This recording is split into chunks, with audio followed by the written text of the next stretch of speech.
유일한 한 점이라는 회화의 벽을 깨고 여러 점의 작품을 찍어낼 수 있는 판화. 판화가 가진 복제성은 판화의 특징인 동시에 판화의 가치를 다소 폄하시키는 요인이 되기도 했습니다.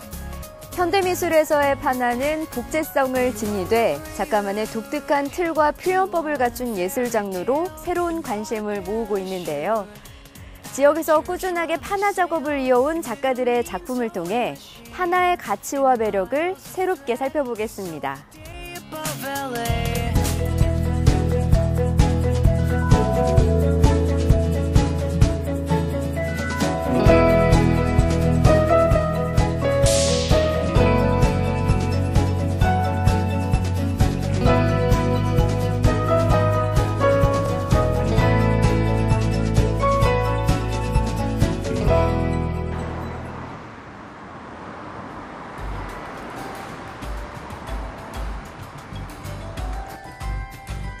4월 중순 이곳에서 특별한 전시가 선보여졌습니다. 얼핏 보면 회화 작품 같지만 모든 게 판화입니다. 판화는 친숙하면서도 한편으로는 생소한 영역인데요.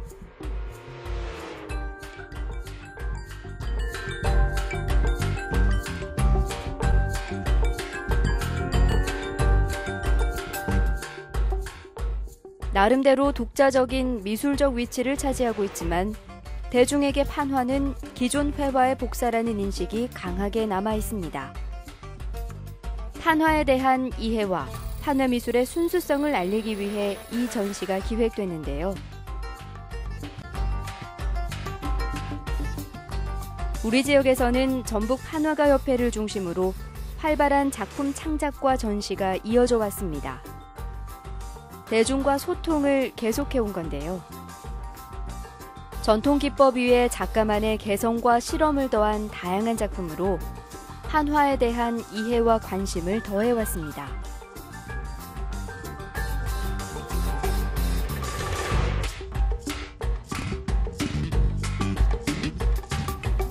판화는 크게 볼록판, 오목판, 그다음에 공판, 평판 이러고 있는데 여기 작품들을 보면서 설명하겠습니다. 이 작품은 공판으로 실크 스크린 작품이고요. 그다음에 이건 볼록판의 그 목판이고요. 그다음에 저쪽에는 이제 그 오목판인 에칭 기법으로 한 작품입니다. 그리고 평판인 석판화는 저쪽 칸에 있습니다. 예, 먼저 볼록판을 보면은 볼록판은 이제 목판이 주로 많은데 목판은 음과 양의 그 대비가 아주 강렬한 그 나무의 거친 면이 돋보이는 작품이고요. 오목판은 그 에칭 기법으로 인해서 섬세하고 세밀한 그런 작품들이 나오고, 평판은 그 드로잉적인 요소가 강한 사람이 손으로 그려서 나오는 듯한 그런 게 강하고, 그다음에 실크 스크린은 깔끔하고 깨끗한 그런 면들이 특징입니다. 시대에 따라 나타나는 판화의 특징이 있다면요? 시대별로는 이제 크게 우리들이 알 수 있는 것은 80년대 민중미술 때, 그때는 이제 목판을 이용해가지고 민중의 그런 그 외침들을 나무의 거친 그 칼 맛으로 인해서 거친 그런 표현을 했던 게 많고, 요즘은 이제 오목판인 에칭 기법, 그다음에 실크 스크린, 그래서 이제 그 미국의 앤디 워홀 작품 같은 경우는 마릴린 먼로 같은 그런 그 대중성이 있는 그런 작품으로, 요즘은 이제 그 판화가 좀 가정집에 예쁘게 걸 수 있는 그런 식으로 많이 제작되고 있습니다.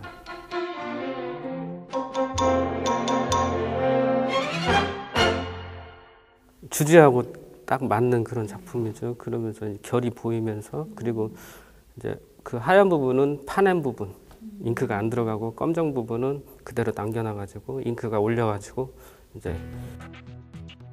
판화하면 흔히 파고 찍어내는 단순한 작업과 흑백의 대비를 생각하기 쉬운데요. 판화는 그 종류와 기법이 다양하게 세분화되어 있습니다. 가장 보편적인 것은 조각칼로 판재를 새겨 찍어내는 볼록판화로 목판화와 고무판화가 여기에 속합니다.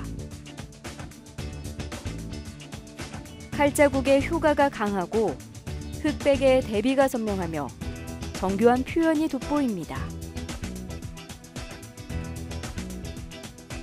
네, 이 작품은 의대수 작가의 숲의 기억이라는 작품인데요. 볼록판에 그런 흙과 백의 강력한 대비로 보여지면서 소나무의 그런 힘찬 기상을 이 작품을 통해서 볼 수가 있고요. 조각칼에 어떤 세밀한 그런 나무를 파고 들어가는 그런 느낌들이 나무 결 뭐 이런 것들이 이 작품에 그대로 보여 있어서 나무하고 그다음에 소나무 그런 판하고 소나무와 그런 관계가 좀 더 돋보이는 그런 작품이라고 하겠습니다.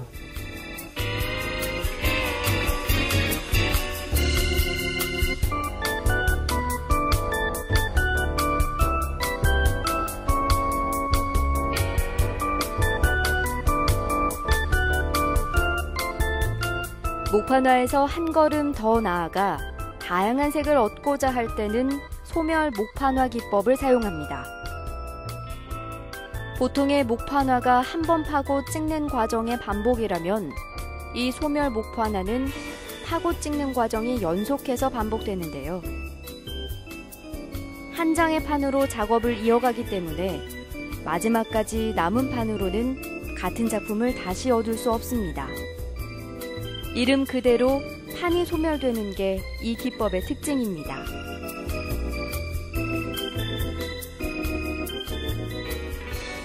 네, 일반 목판은 그 색깔별로 판이 하나씩 다 준비가 돼야 되거든요. 근데 소멸 목판은 판을 하나 가지고 처음부터 끝까지 찍을 수 있다는 게 그 특징입니다. 여기 보시면은 먼저 이제 약간 그 연두색하고 회색을 먼저 찍었어요. 그 다음에 연두색하고 회색 부분은 이제 다 파내는 거예요. 그 다음에 이제 보라색을 찍고, 그 다음에 이제 보라색에서도 필요 없는 부분은 또 커팅을 해서 없애버리고, 그 다음에 이제 이런 군청색, 진한 파란색을 그 다음 찍고, 그 파란색에서 이제 필요 없는 부분을 또 없애요. 그래서 하나씩 색깔 찍은 판 부분들이 없어진다고 해가지고 소멸이거든요. 그 다음에 이제 이런 핑크색 계열 색깔을 또 찍고, 그 다음에 핑크색 부분 이제 필요 없는 부분을 또 없애고, 그 다음에 이제 노란색 찍어가지고 최종적으로 완성을 하는. 그 다음에 노랑 다음에 빨강색 더 넣어가지고 이제 이렇게 완성이 된 겁니다. 그래서 소멸목판은 그 판을 하나 가지고 그 다음에 색깔을 하나씩 찍어가면서 파내면서 끝까지 이제 판 하나로 하는 작업입니다.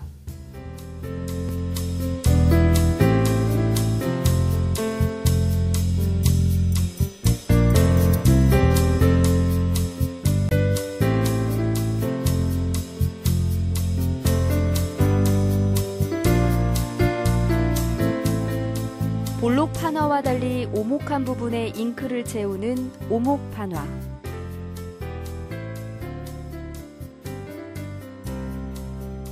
동판이나 아연판에 생긴 오목한 부분에 잉크를 채운 뒤 종이를 덮고 프레스의 압력으로 찍어내는데요.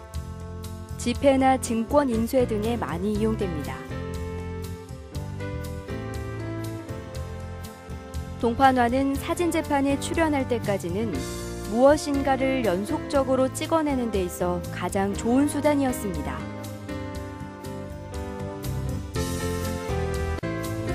예, 이 작품은 그 오목판 중에 동판화 기법인데요. 그 중에서도 에칭, 즉 그 산으로 판을 부식을 시켜가지고 부식이 된 부분에 잉크가 들어가고 부식이 되지 않는 부분은 하얗게 해서 그 프레스기로 눌러가지고 찍혀지는 그 오목판 에칭 기법의 판화 작품입니다. 판화는 작품 바로 밑부분에다가 그 넘버링하고 사인하고 작품 제목을 적거든요. 근데 그것은 그 연필로 꼭 하게끔 되어 있어요. 불문율로 그리고 정해져 있고요. 맨 좌측에 그 숫자, 찍은 숫자 몇 번째 넘버링이 있고요. 그 다음에 가운데 부분에 이제 제목이 들어가고, 그 다음에 맨 오른쪽 부분에는 작가 사인하고 제작 연도, 이렇게 해서 판화는 이게 이제 딱 정해져 있는 법칙입니다.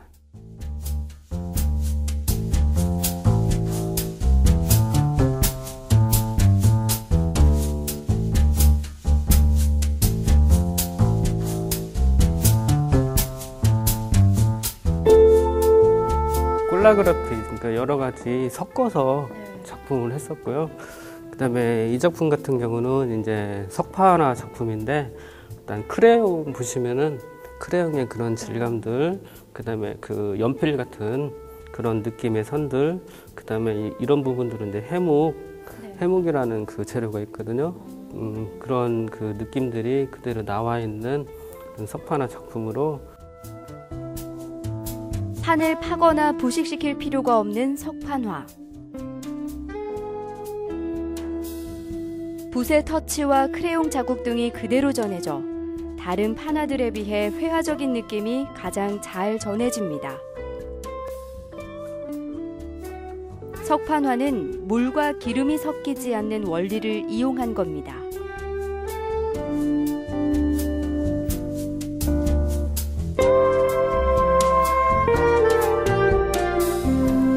판화는 그 물과 기름의 반발 효과로 찍어지는 판화이고요. 먼저 이제 그 석판이 있는데, 판이 있는데, 그건 보통 아연판을 쓰고요. 그 아연판에 밑작업을 한 후에 그 리도 크레용, 그다음에 리도 연필, 그다음에 해묵, 이런 그 그려지는 도구들을 가지고 드로잉을 한 후에, 그다음에 이제 물을 뿌리고, 그다음에 이제 롤러로 잉크를 묻혀서 롤링을 한 다음에, 그다음에 이제 판을 그 프레스기라는 기계에 올리고, 종이를 올리고, 그다음에 찍는 겁니다. 근데 이때 이제 압력은 그렇게 많이 가해지지 않기 때문에 그 오목판처럼 이런 그 가장자리 부분에 그 들어가 있는 흔적이 안 보입니다. 그래서 회화적인 그런 맛이 아주 잘 표현되는 그런 작품입니다. 판화는 여러 장을 찍을 수 있다는 큰 장점을 지니고 있는데요. 보통 그러면 몇 장까지 찍을 수 있고 그 기준은 어떻게 정하는지요? 보통 이제 찍으려고만 하면은 무한대로 찍을 수 있는데, 평균 한 20장 내지 50장 그 정도 선에서 이제 많이 찍고요. 뭐 2,000장을 찍는 사람도 있고, 그런데 그렇게 많이 찍지는 않고 있습니다. 작가들은 자기가 이제 그 작업을 하기 전에 20장만 찍어야겠다 하면은 그 20장만 딱 찍고 판을 없애고 더 이상 찍지 않는 것입니다. 예.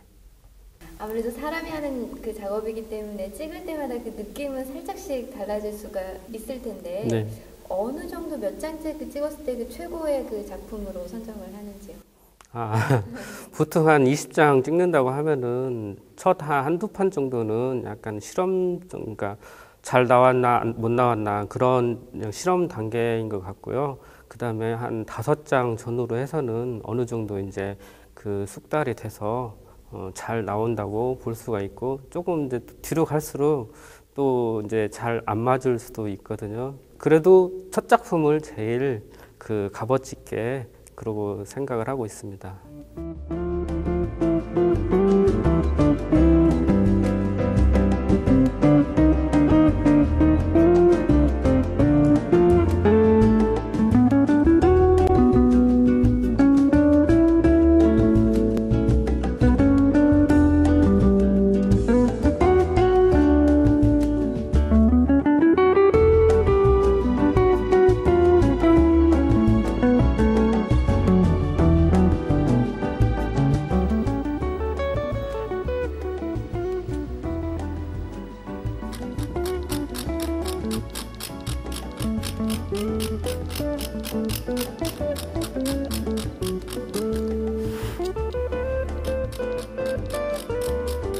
전북대학교 판화 작업실에서는 김영란 작가의 드라이 포인트 작업이 한창입니다.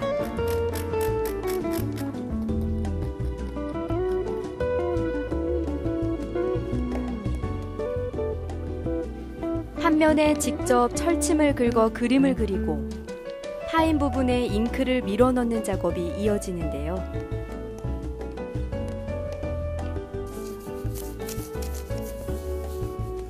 홈이 아닌 매끄러운 표면의 잉크는 닦아내고 사용합니다.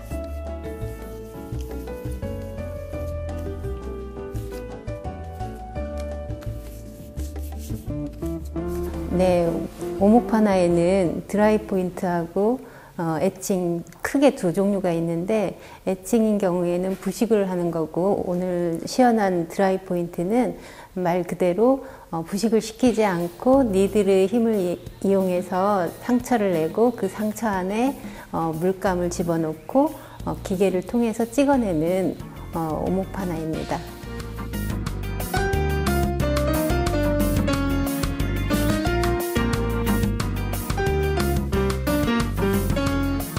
프레스 작업에 필요한 종이에는 물기가 있어야 하는데요. 살짝 불린 뒤 표면의 물기만 제거해 사용합니다.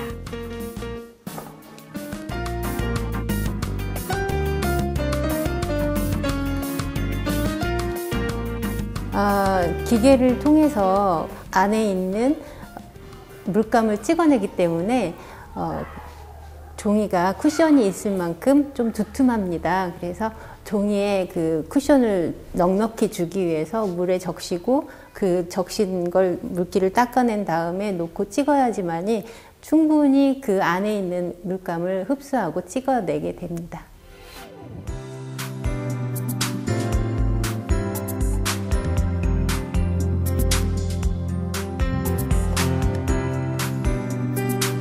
모든 과정이 끝나면 판 위에 종이를 올리고 기계의 압력으로 찍어내는데요. 홈에 괴어져 있던 잉크들이 종이에 옮겨지면서 판화가 완성됩니다. 부식을 통해서 하는 에칭은 그 초산에다가 담궈가지고 넓은 면을 쉽게 부식을 시킬 수 있거든요. 그런데 드라이 포인트 같은 경우에는 넓은 면을 부식 대신에 긁어서 표현을 하기 때문에 무한히 많은 손길이 가야 하고 그 넓은 면을 어둡게 표현하기 위해서는 몇 배의 힘이 더 들어가는 것이라고 할 수 있죠.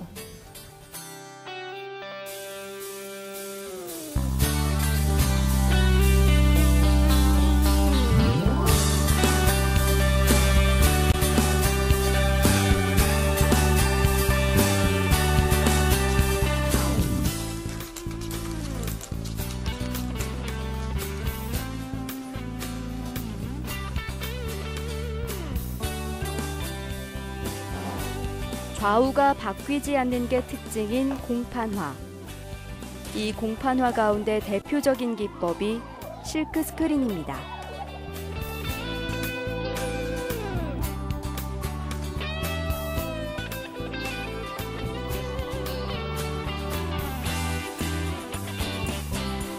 이 기법은 상업 포스터 제작에도 많이 쓰이는데요.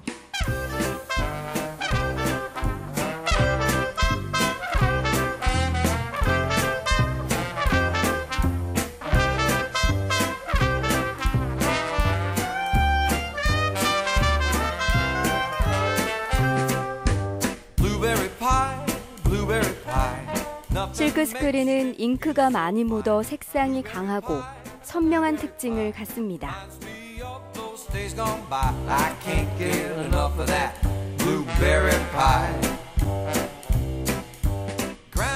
실크 스크린은 약품이나 몸에 안 좋은 걸 사용하지 않고 찍으면은 그 찍혀지는 느낌이 깨끗하고 선명해서 제가 그 성격하고도 좀 맞는 것 같고 해서 실크 작업을 계속하고 있습니다. 실크 스크린 작업을 하면서 좀 어려운 점이 있다는데요? 이제 감광액이라는 게 있는데요. 그 실크 샤에 그 막을 막아주는 그런 약품인데 그거하고 중크롬산하고 그 섞는 과정 그게 조금 그렇고 그다음에 감광할 때 이제 기계가 있는 곳에 가서 감광을 해야 하니까 이제 혼자 작업하기에는 조금 어려운 점이 있고 그다음에 누가 옆에서 큰 작업을 할 때는 옆에서 판을 들어줘야 돼요. 그러니까 혼자 작업을 못하고 그런 점들입니다.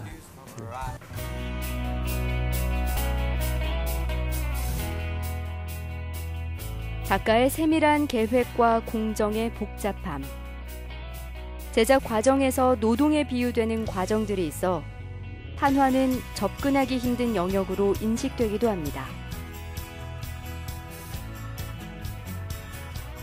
각각의 기법에 맞는 기계도 구비돼 있어야 하기 때문에 적절한 작업 공간이 꼭 필요한데요.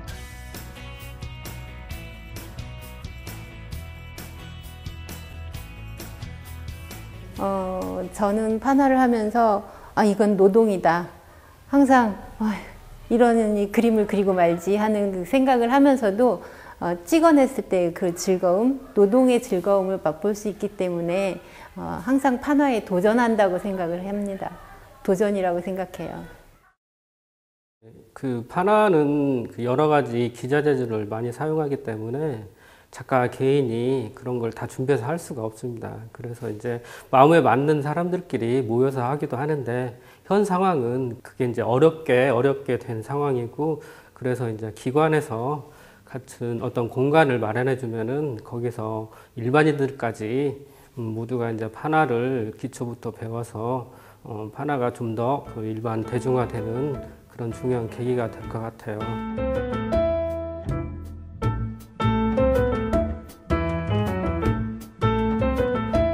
판화의 장점인 복수성과 대중성이 때로는 판화의 가치를 평면보다 낮게 평가하는 기준이 되기도 합니다. 작업 과정에 어려움도 많아 요즘은 판화만 고집하는 작가를 찾아보기 어려운데요. 다행스럽게도 전북은 다른 작업과의 병행을 계속해온 작가들이 있어 판화의 명맥이 유지될 수 있었습니다. 1993년 결성 이후 지금까지 활발한 창작 활동과 전시를 이어온 전북 판화가 협회. 대중과 함께 판화로 소통하며 전북 지역의 판화가 양적으로나 질적으로 성장하는 데 큰 기여를 했습니다.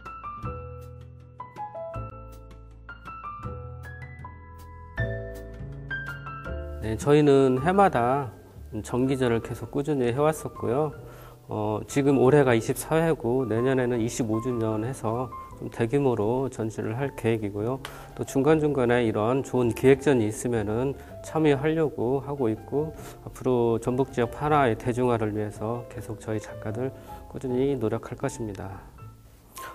판화는 그 다른 회화 작품들에 비해서 일단 가격이나 그다음에 쉽게 접근할 수 있는 그런 분야이거든요.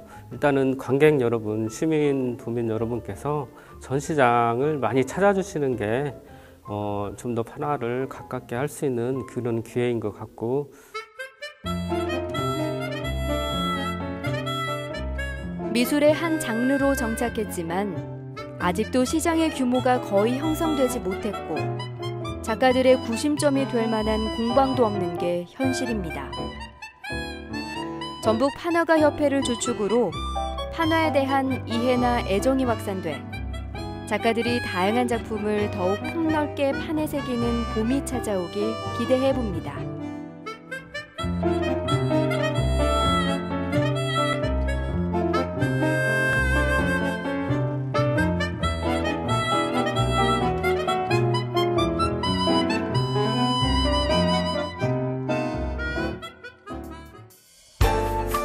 판화 작업에 열중하는 작가를 찾는 일도, 판화의 가치와 가능성에 주목하는 관람객을 찾는 일도 어려워졌습니다. 그나마 다행스럽게도 우리 지역에서는 전통적인 판화에 집중하며 발전과 도약을 꿈꾸는 작가들의 활동이 활발히 이루어지고 있습니다. 올해 9월 전북 판화가 협회 회원들의 작품을 직접 마주할 수 있는 전시회가 계획돼 있는데요. 여러분의 많은 성원과 관심 부탁드립니다.